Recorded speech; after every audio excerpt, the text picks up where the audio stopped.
Bismillahirrahmanirrahim. Assalamualaikum warahmatullahi wabarakatuh.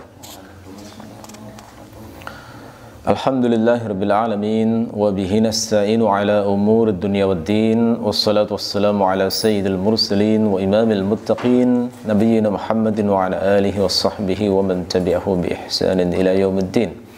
Allahumma inna nas'aluka ilman nafi'a wa rizqan tayyiban wa amalan mutaqabbala. Allahumma habbib ilayna al-iman wa zayyinhu fi qulubina wa karrih ilayna al-kufra wal fusuq wal isyan waj'alna minar rasyidin, amma ba'd.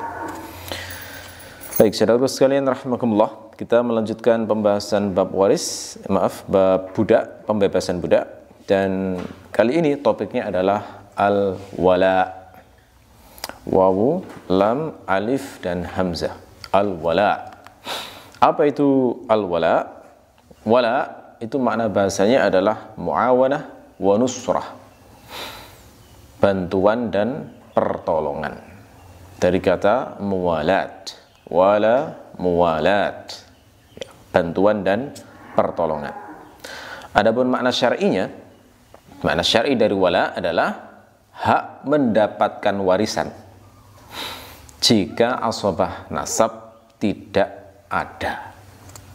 Ya. Nah, wala ini itu dimiliki oleh orang yang membebaskan budak. Dengan kata lain, wala ini dinikmati oleh mu'tiq. Ketika orang yang membebaskan budak, atau istilahnya mu'tiq, membebaskan budak, maka dia mendapatkan hak wala. Dengan kata lain, dia mendapatkan hak warisan dari budak yang dibebaskannya.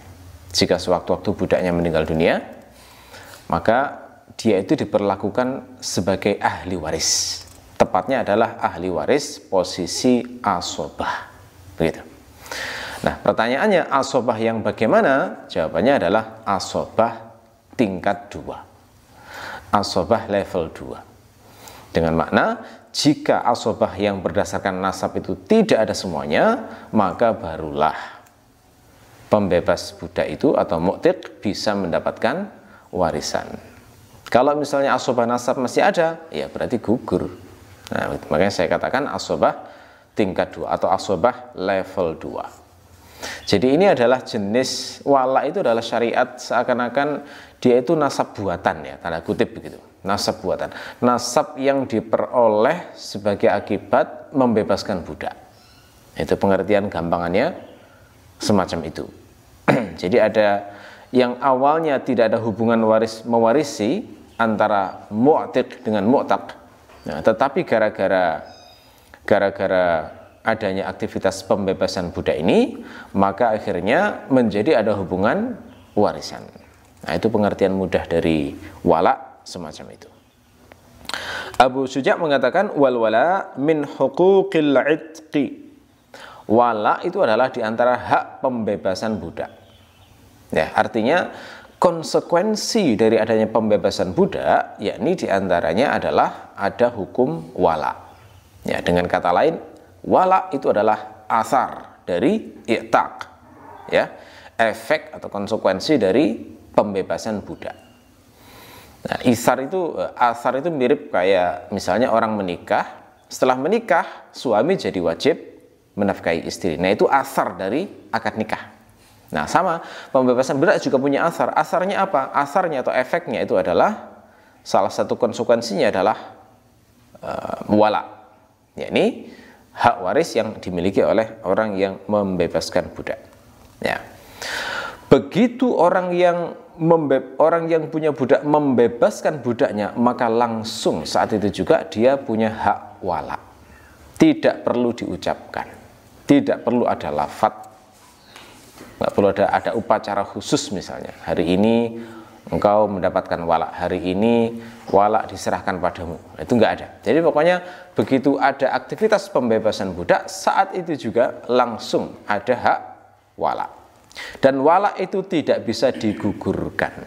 Ini jenis hak yang tidak bisa digugurkan. Jadi nggak boleh mu'tiq itu kemudian bilang, sudahlah saya menggugurkan hak saya sebagai maula, ya, sebagai orang yang pernah membebaskan budak. Sehingga nanti kalau misalnya dia meninggal saya nggak dapat warisan, tidak bisa. Wala itu tidak bisa digugurkan, sama seperti status ayah itu nggak bisa digugurkan, status ibu juga nggak bisa digugurkan. Ya, jadi ini bukan hakun adami yang bisa digugurkan, bukan. Tetapi ini sudah hukum Allah terkait dengan orang yang membebaskan budak.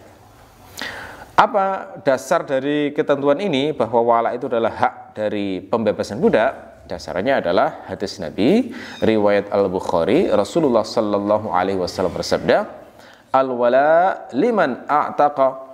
Wala itu adalah hak bagi orang yang membebaskan. Ya, jadi ini sangat lugas menunjukkan bahwa wala itu adalah hak bagi orang yang membebaskan. Asbabul wurud dari hadis ini adalah terkait dengan Aisyah. Aisyah itu pernah membebaskan, hendak membeli untuk membebaskan budak tersebut, tapi pemilik budaknya itu yang hendak dibeli Aisyah dan dibebaskan itu mensyaratkan, ini saya jual padamu tapi nanti walaknya tetap ke kami. Ada syarat begitu. Nah, lalu kemudian Rasulullah ketika ditanya Aisyah, maka Rasulullah menjawab, al-wala liman a'taqa. Wala itu haknya orang yang membebaskan. Jadi meskipun mereka menetapkan 100 syarat kata Nabi, tapi tetap wala itu haknya orang yang membebaskan. Jadi dari hadis ini ternyata kemudian muncul kaidah lain, yakni syarat apapun yang bertentangan dengan ketentuan Allah, maka syarat tersebut tidak berlaku. Nah, termasuk diantaranya ini, ya, itu. Wa hukmuhu hukmu ta'sib 'inda 'adamihi. Dan hukum pewarisan melalui wala itu seperti hukum taksib, hukum asobah pada saat tidak ada. Ya. Jadi maksudnya jika asobah nasab itu tidak ada, maka mu'tiq, orang yang membebaskan budak itu diperlakukan seperti asobah dari sisi mendapatkan hak warisan. Jadi syaratnya di sini adalah ketika asobah nasab, ya, inda adamih itu maksudnya tidak ada atau asobah nasab. Ya, jadi ketika tidak ada asobah nasab, barulah kemudian mu'tiq itu bisa mendapatkan hak warisan. Selama masih ada asobah nasab sejauh apapun, maka asobah nasab itu menggugurkan, ya, menggugurkan orang yang membebaskan itu. Nah, di zaman dulu yang semacam ini tidak membuat mu'tiq itu kecil kemungkinan hak warisannya, karena biasanya budak itu jika dia itu terpisah jauh dari keluarganya, kemudian tidak tahu apakah keluarganya itu ada apa tidak, biasanya dihukumi tidak ada. Nah, termasuk juga kasusnya adalah budak-budak yang dia itu merupakan berasal dari tawanan. Nah, tawanan yang mana keluarganya wafat semuanya di medan peperangan. Yang semacam ini juga membuat peluang mu'tiq mendapatkan warisan itu menjadi besar. Ya. Nah, bahkan hak dari seorang mu'tiq itu bukan hanya warisan, tetapi dia haknya juga sama dengan asobah nasab. Apa itu? Di antaranya menikahkan. Jadi asobah itu kan bisa menikahkan. Asobah itu kan semacam walinya juga. Nah, jadi seorang mu'tiq itu di samping mendapatkan warisan, dia juga bisa menikahkan mantan budak yang dimerdekakannya. Termasuk juga hak mendapatkan diat. Jadi misalnya dia terbunuh atau dibunuh, nah, mestinya mendapatkan walinya atau asobah nasabnya mestinya mendapatkan 100 unta, tapi karena asobahnya nggak ada, maka mu'tiqnya yang berhak mendapatkan harta tersebut. Ya. Termasuk juga kewajiban menanggung diat. Nah, ini bukan enak-enak saja ya, tapi juga ada unsur tanggung jawab juga. Jadi kewajiban menanggung diat itu juga dibebankan pada mu'tiq, sebagaimana itu juga bisa dibebankan pada asobah nasab. Jadi kasusnya misalnya mantan budaknya membunuh orang secara tidak sengaja, itu kan kena diat. Diatnya itu ditanggung aqilah atau asobahnya itu tadi. Nah, sebagai mu'tiq, ya, maka dia statusnya sama dengan asobah nasab, sehingga dia juga wajib untuk menanggung diat tersebut. Apa dasarnya bahwa wala itu statusnya sama dengan asobah nasab? Ya, dasarnya adalah Hadis riwayat Al-Hakim dalam Al-Mustadrak. Nabi sallallahu alaihi wasallam bersabda, "Al-wala luhmatun ka luhmatin nasab, la tuba' wa la tuhab." Wala itu adalah daging seperti daging nasab, tidak bisa dijual dan tidak bisa dihibahkan. Nah, jadi Rasulullah itu sudah menyamakan antara wala ini dengan seperti nasab. Nah, ini menunjukkan berarti statusnya, hukumnya sama persis dengan asobah dari nasab itu. Lalu Abu Suja melanjutkan, wa yantaqilul wala 'anil mu'tiq ila dzukuri min asabatihi. Wala itu berpindah dari mu'tiq, yakni orang yang membebaskan budak, ke asobahnya yang laki-laki, ya, di kalangan laki-laki dari asobahnya. Ya. Jadi maksudnya begini, kalau misalnya mu'tiq itu wafat, apakah hukum wala itu hilang? Jawabannya tidak. Hukum wala itu tetap berlaku dan berpindah ke asobahnya mu'tiq. Ya. Tetapi yang dimaksud dengan asobah, jadi asobah ini misalnya kita tahu asobah itu kan ayah, putra, putranya putra, saudara, putra saudara, paman, putra paman, kakek, saudara kakek, putra saudara kakek, dan seterusnya. Itu semua adalah asobah dari orang yang membebaskan budak. Kalau orang yang membebaskan budak ini wafat, maka walaknya nggak hilang. Jadi nanti itu diberikan kepada asobahnya yang paling dekat. Kalau semua asobah itu masih ada, maka diberikan asobah yang paling dekat. Ya. Jadi hukum intiqal, berpindahnya wala ini hanya berlaku jika mu'tiq wafat. Ya, kalau tidak wafat, maka belum bisa. Tetapi perlu dipahami bahwa asobah yang dimaksud di sini adalah asobah binafsihi. Jadi yang asobah asli, ya, bukan asobah ma'al ghair atau asobah bi ghairihi, tidak bisa. Misalnya seperti kasus putri. Nah, putri itu kan bisa jadi asobah. Asobah yang diasobahkan oleh putra. Nah, yang semacam ini nggak bisa dapat wala ini. Jadi putri nggak bisa dapat wala. Termasuk asobah ma'al ghair seperti putri bersama saudari.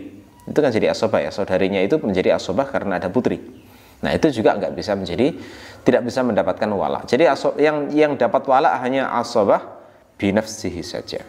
Jadi ahlul faridah malah nggak bisa dapat wala. Gitu ya. Jadi yang wala hanya asobah.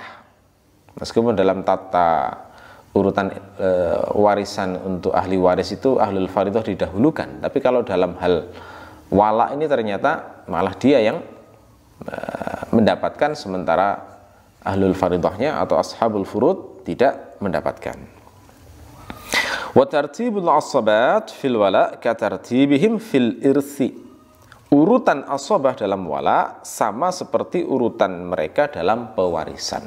Jadi maksudnya hubungan keputraan didahulukan daripada hubungan keayahan. Jadi bunuwah didahulukan daripada ubuwah. Ubuwah didahulukan daripada ukhuwah. Ukhuwah didahulukan daripada umumah. Jadi gitu ya, urutannya sama. Kecuali ada pengecualian dalam mazhab Asy-Syafi'i, pengecualiannya adalah akhun itu didahulukan daripada jaddun. Nah, ini memang nggak bisa ya, nggak sama dengan warisan. Ada argumentasi yang cukup detail di kitab-kitab fikih mazhab Asy-Syafi'i. Yang jelas kalau pendapat mu'tamad mazhab Asy-Syafi'i, urutannya sama persis dengan asabah dalam warisan, tetapi hanya ada pengecualian pada kasus akhun dan ibnu akhin. Itu didahulukan daripada jaddun. Jadi saudara atau putra saudara didahulukan daripada kakek karena dianggap lebih dekat. Ya, gitu. Wala yajuzu bai'ul wala wala hibatuhu. Tidak boleh menjual wala dan menghibahkannya. Jadi ini nggak bisa. Ini kayak seperti saya katakan tadi, itu seperti status ayah atau ibu. Kan nggak bisa dijual itu status itu.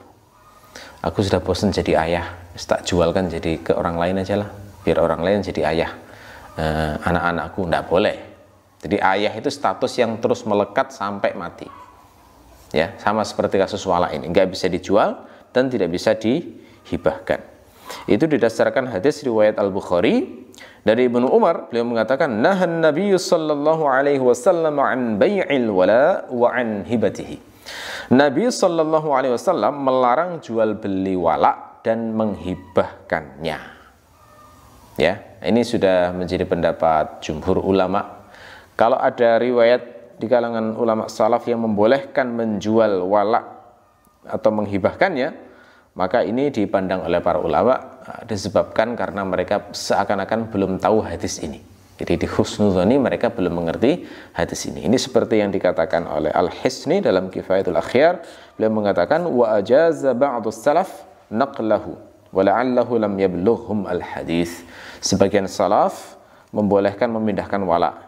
Barangkali hadis ini belum sampai kepada beliau-beliau. Nah, seperti ini. Jadi pendapat syadz yang membolehkan pemindahan walak dengan akad jual beli atau hibah. Jadi yang berdasarkan hadis ini sangat lugas haram hukumnya menjual walak atau menghibahkannya.